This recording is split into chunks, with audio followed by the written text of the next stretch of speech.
Oh yes, T.B.Photo X1.5TFX, and welcome back to another video. Yes, I know it has been a bit of a time gap between videos, but you know, I try to do something when I have something interesting to show or talk about. Well, one little caveat, I'm sitting here reading one of the Swedish numbers of the heavy metal magazine comics, if you're gonna call it that. But anyway, if you are into retro 80s, 90s and so on, nostalgia, you know, cyberpunk and so on, these magazines were really brilliant reading, and they always had tremendous airbrush art on the covers. So yeah, but anyway, yeah, this is what it's gonna be about. Me getting close and personal with a camera system that has been literally out of this world. Me mounting a Danish digital back on a Swedish camera body. Me taking the system out for a spin on a bright spring day. Going through some of the specification on said Danish digital back. Some example images, some more interesting than others. And me seeing myself realizing I need to hit the gym again. Yes, as you can see, it's gonna be about this Hasselblad 500C camera and the back on it that I have here, but more about that later. Just as a little bit of a caveat for people who might not be familiar with the Hasselblad system, if you have been living under a rock, it is actually a modular camera system designed in the 1950s. The first ones came around. Even in the 40s there were some prototypes circulating, but the gist of the matter is that Victor Hasselblad wanted to make the ultimate bird-watching camera, and I think he succeeded and has done a name for itself in probably every type of photography imaginable, both on Earth and in space, for you NASA enthusiasts out there. But anyway, the standard film back, which I have one here, which is the A12 back, doing a 6:6 aspect ratio. That is, that the negatives you get from this film back has a 6x6 centimeter square. So that's the aspect ratio of this film back, and that's the standard for all Hasselblad cameras. But yeah, they are now a little bit iffy when it comes to film. I still love shooting film, but in the same token, it has gotten a little bit more expensive, even though there are some really great brands out there. But film makes it so that you don't have the ability to really take images in a rapid succession and, you know, do a lot of images in a row. But anyway, in the 1990s, a Danish company came on the scene called Phase One, and one thing that they started to do was digital backs for medium format film cameras, and in the early 2000s they actually acquired the Japanese camera brand Mamiya. So all Phase One cameras that are available today, that are basically either you can buy a brand new car or you can buy a Phase One camera. They are that expensive. But I digress. In 2004 they came out with the P system of camera digital backs. And this one was basically the lowest tier version, which is the 16 megapixel version, which I managed to get on Tradera, where else. And I've now owned this a couple of weeks, and I've been out and about shooting with it and taking some images around town. So we're gonna do now and go over some of the specs of this camera and show you some B-roll and so on. So yeah, I will be back shortly when we have gone through it. So take it away. And now for some of the specifications on the digital back itself, the Phase One P20. It has a sensor that is of CCD RGB type with a permanently attached Phase One TG1 RI cut filter. Phase One doesn't recommend any type of removal attempt of this filter unless you have access to a clean room, but that will give some problems with warranty. More about that later. The pixel pitch on this one is 4080 by 4080 pixels on a sensor size of 39.6 by 39.6 millimeters, giving an image ratio of 1:1. This will also give you a crop factor equivalent of 1.4 times cropping equivalent on what you would have on a 645 system. The output is 48-bit with 16-bit per color and a dynamic range of approximately 12 f-stops. For the single exposure, so you have a 24, 48 or 64-bit rate at 48, 96 or 128 megabytes. The ISO range is a little bit limited, but it is from 50, 100, 204 and 800 ISO. Format for the image files is IIQ RAW L or IIQ RAW S. White balance presets are auto, flash, daylight, tungsten, fluorescent and 3 custom settings. CF card writing speeds is up to 20 megabytes per second for CF cards. The battery is actually loaned from Canon and it's the BP915 model. Still takes very brilliant images, and with a lens system with that the Hasselblad cameras were famous for, with the Carl Zeiss lenses, and the majority of the lenses I own in the Carl Zeiss here are with the T-Star anti-reflective coating, so it's a little bit of a better tier than the originals, but still they're nothing to sneeze at either. So you can't really go wrong with Carl Zeiss glass, in my opinion.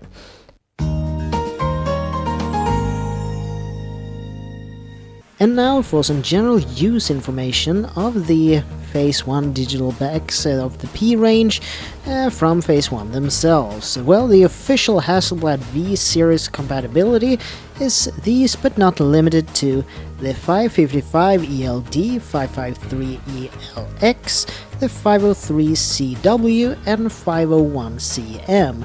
Personally, I have used these with both a 500C and the 500 ELX models. And speaking of those, for the EL or electric bodies, there are some extra words of caution to be aware of. Do not mount the digital back when the cameras are in S or RS mode, which are equivalent to the mirror up mode or the mirror up continuous shooting modes. If the PC sync port is used between on lens and digital back, make sure the lens is correctly preset and not jammed, neither that the lens is currently exposing on B mode, that is bulb mode. And to clarify, that is that the PC sync port that is used to actuate the digital back has to predominantly be connected to the PC sync port on the lens itself, since, as you might know, Hasselblad camera bodies usually don't have a PC sync port on the camera body itself. Some exceptions are there, but the majority are fitted on the lens itself. For all Hasselblad bodies, however, there is the recommendation from Phase 1 that short latency mode should be used for the shutter mode on the digital back. And if you are inclined to use the camera back, digital back with studio strobes, it is recommended that the PC sync cord that actuates the digital back is connected between the camera lens and the digital back's 2.5 millimeter, I believe it is, sync cord, and then to use the PC sync socket on the digital back itself to be connected to a flash or flash trigger. The entire system, yes, it still costs money, but if any digital back producer out there would be able to put out something like this today, something in the ballpark between 12 and 24 megapixels, I would say that would be a direct winner, because you still have the digital back that has come out fairly recently in the past years from Hasselblad themselves, 50 megapixels I believe it is. but the price tag on that is quite out of reach for most advanced amateurs and enthusiasts alike. So this one, the P20, in my opinion, is a brilliant option. The only bad thing with it is, first, it uses a firewire system if you want to use it tethered, which is not really supported by any developing software today, unfortunately. And the second is that you need to use a special PC sync cord between the camera and the film back, or the digital back, I should say. Still a bit unused to saying that for a Hasselblad system, for me at least.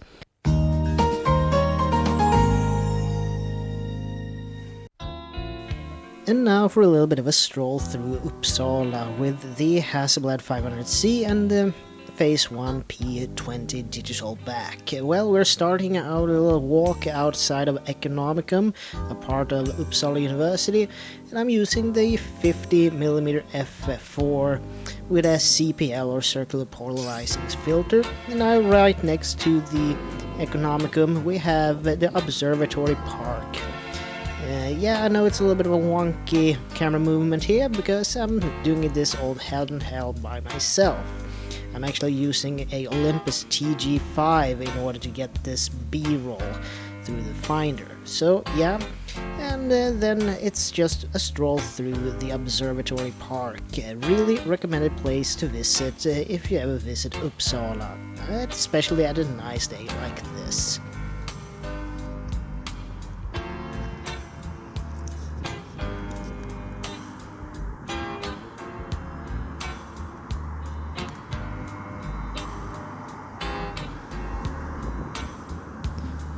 And now we're going over to the University Park. It's right behind the Uppsala Cathedral and Gustavanium, which was a part of the medical program before. Now it's more of a museum.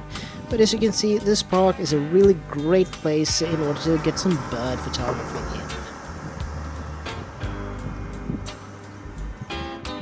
Östra Ågatan, or East River Street, is basically a very good promenade along the River Fyrisån, where you get some of the sights, the Sally Hall and the Cathedral, as well as here the white building in the foreground is the Uppsala Museum, or Upplands Museum, which is the county museum.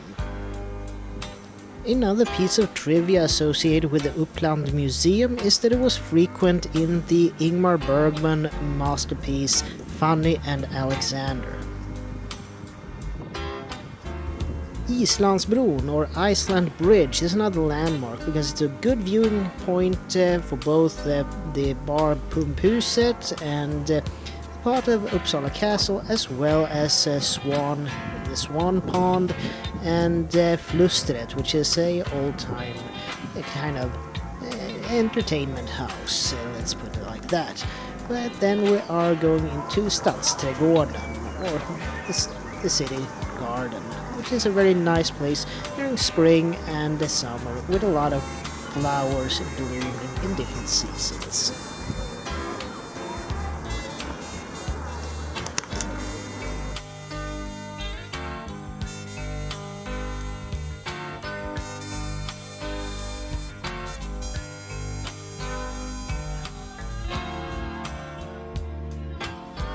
Hägg, the quintessential spring flower tree that only blooms in May.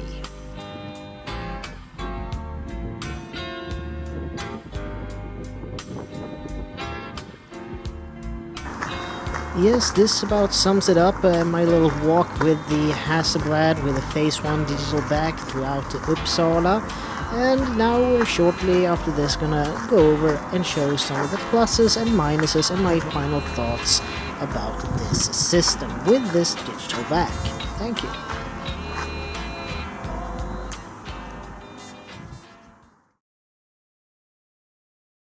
Now for some positive and negatives of this P20 digital back from Phase 1. For the positives, it's a large sensor, larger than 35mm full frame equivalent. It is a CCD sensor type that gives great color renditioning and reminiscence of a filmic look. It's the usability of classic glass, Carl Zeiss and Schneider, etc. for the Hasselblad V system. Also, the ability to utilize these old classic Hasselblad camera bodies. Personally, I've been using it with a 500C and 500ELX. The digital back has a built-in CF card holder. The previous model was only for tethering. And also a good positive is the price that has come down significantly.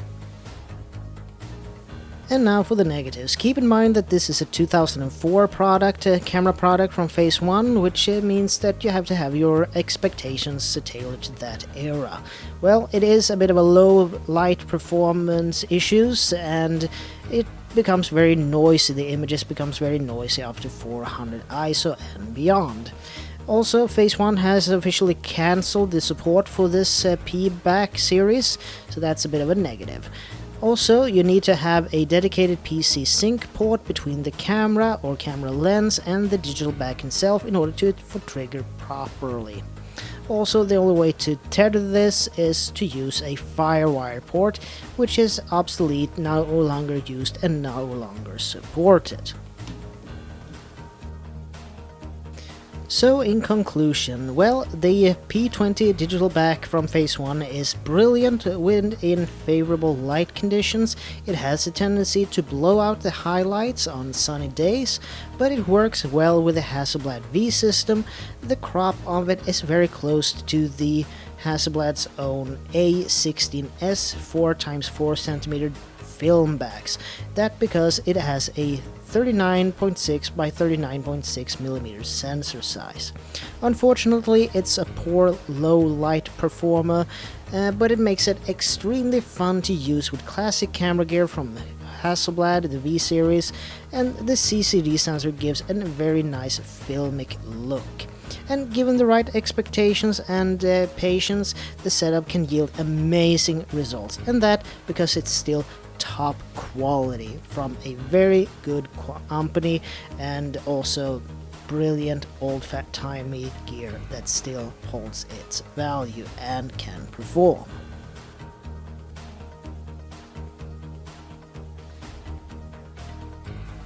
Finally, a conversion chart for the equivalent focal range when the crop factor has been factored in. Me personally, I have been using this digital back with the 80mm planar, which is kind of the standard lens for the 6x6, but it becomes a 112mm equivalent for the digital back. Also the 50mm Distagon wide angle, which becomes a 70mm normal. I've also tried it with the 120mm S planar close-up lens, that becomes a 168mm portrait type lens.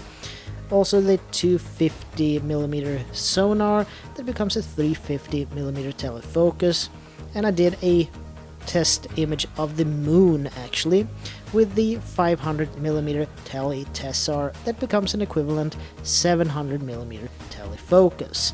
So yes, there is a crop factor, I should say, but it still performs admirably with this type of setup, and as stated before, the crop factor is very reminiscent of a film back that Hasselblad made during the film era.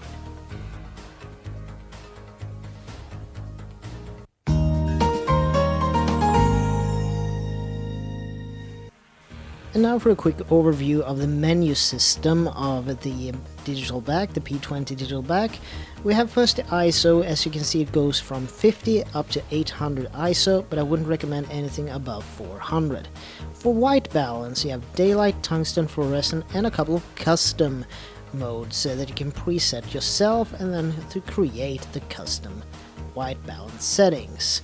Going back to the main menu, we also have the main menu deeper, where you have some more of the setup settings, like see here. The shutter, so you have long and short latency, and also the format, the RAW format, and so on. Not much has been said and forget. Then play is the look of the images. The display on the back is 2004 technology, so you have to have your expectations set. but that's good because you can then scroll through some functions. The enlarger, where you can actually start to go in and view details. And I has to say that even though it's low resolution back, you can actually zoom in quite a bit and view details on the images themselves, which is kind of fun actually. But because of the low resolution, I would recommend that you go to the camera setting, and then if you push the lower button here, you can change it to show blown out highlights, but here even better, the histogram. So this is the best part, and then you have some information. But I tend to use it on histogram mode, because then I can view it after I've taken my images and not just look at the preview, but actually what type of information I have been able to collect. Yeah, the power off button is a little bit stiff, but it looks like you have destroyed the screen when you turn it off, but that seems to be functioning properly. And now here a quick look at the special PC sync connection you need to do between either the lens and the digital back, or in my case with a 500C, the 500C's PC sync port and the digital back. Also on the same side you have the slot for the CF card.